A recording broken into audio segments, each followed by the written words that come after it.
Hi everyone. Today we are going to learn about throughput, capacity, bandwidth, and saturation and see how these performance metrics are interlinked to each other. So what is throughput? Throughput is basically the amount of work that is done by a system per unit time. So let's say we have a printer and that is printing 10 pages per minute. So the throughput of the printer is 10 pages per minute. Let's say if we have a toll and let's say there are two lanes, lane 1 and lane 2 for cars to come, and the toll is currently processing 5 cars per minute. So the throughput of the toll is basically 5 cars per minute. So we see that the unit metrics of throughput for different systems are different. So if I talk about web servers, right, the prime responsibility of the web server is to accept a request, process it, and return the response. So the throughput of the web server can be measured in terms of requests served per second, that is RPS. Now, if I talk about database, right, the prime responsibility of database is to execute queries on the data. So the throughput can be measured in terms of queries per second. Now, if I talk about network, the prime responsibility of network is to transfer data from one point to the another. Okay, so the throughput of the network can be measured in terms of the amount of data it transfers per second. So the data would be measured in terms of bits. So it can be bits per second, megabits per second, kilobits per second, or gigabits per second. If I talk about message queue, the prime responsibility of a queue is to deliver message from a producer to consumers, right? So the throughput of the message queue can be measured in terms of messages transferred per second, that is MPS. Now, if I talk about the capacity, right? Now, throughput was basically the amount of work done by the system at that particular moment of time. Okay. Now, capacity is the maximum amount of work that a system can do in a given unit of time without degrading the performance of the system. So, what do we mean by that? So, let's take an example.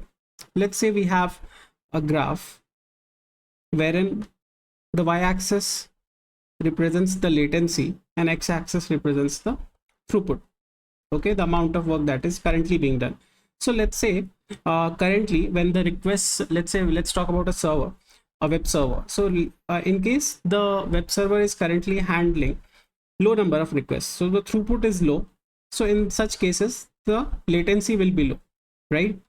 And as and when the load on the server increases, the throughput increases, the number of requests it serves increases, the latency of the requests being served will also increase. Okay, because more and more load is coming on the network.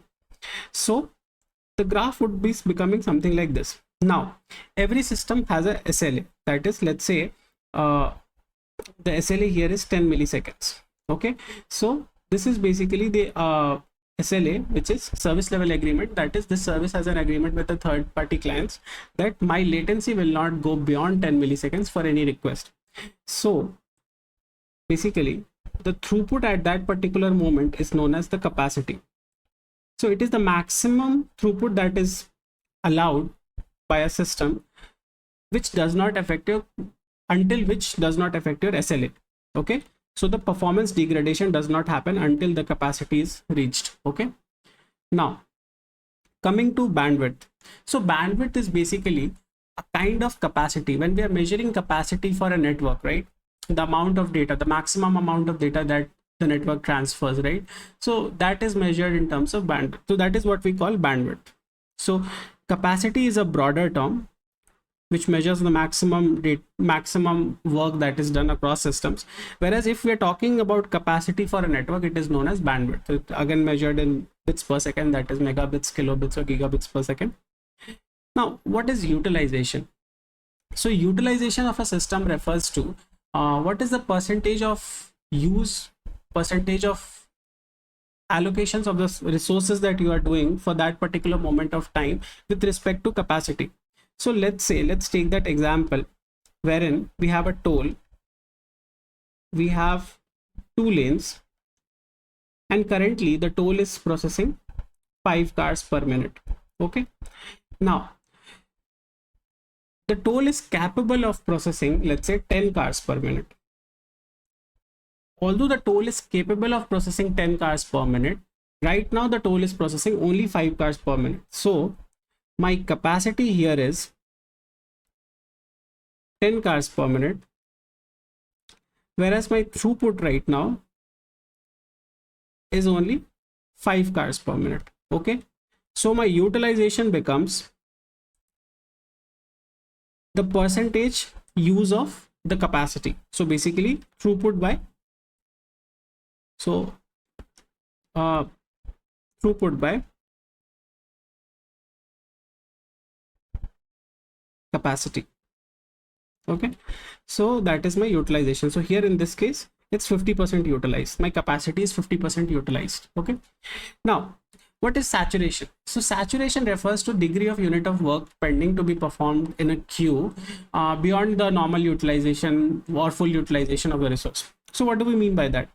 So let's say saturation, a system, when we call a system is saturated, right, we mean that there are the amount of work that is coming for the system to be processed, okay, that is more than the system, what the system is currently processing. So those works that are the extra work that is coming is basically piling up, is waiting on the queue. So we can say that the system is getting saturated. There are more work that is coming to be processed than what the system is processing.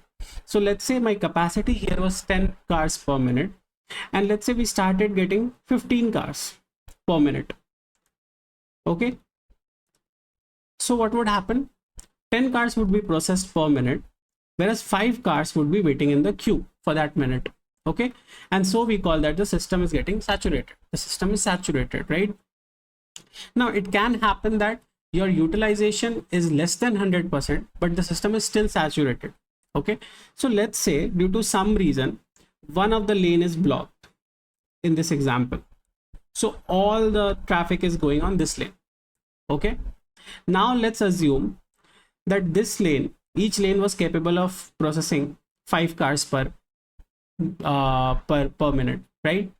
Now here, even if only 10 cars are coming, or let's say 9 cars are coming, okay, so as a system, due to some conditions, only 5 cars are getting processed and 4 cars are waiting in the queue in this lane while this lane is blocked.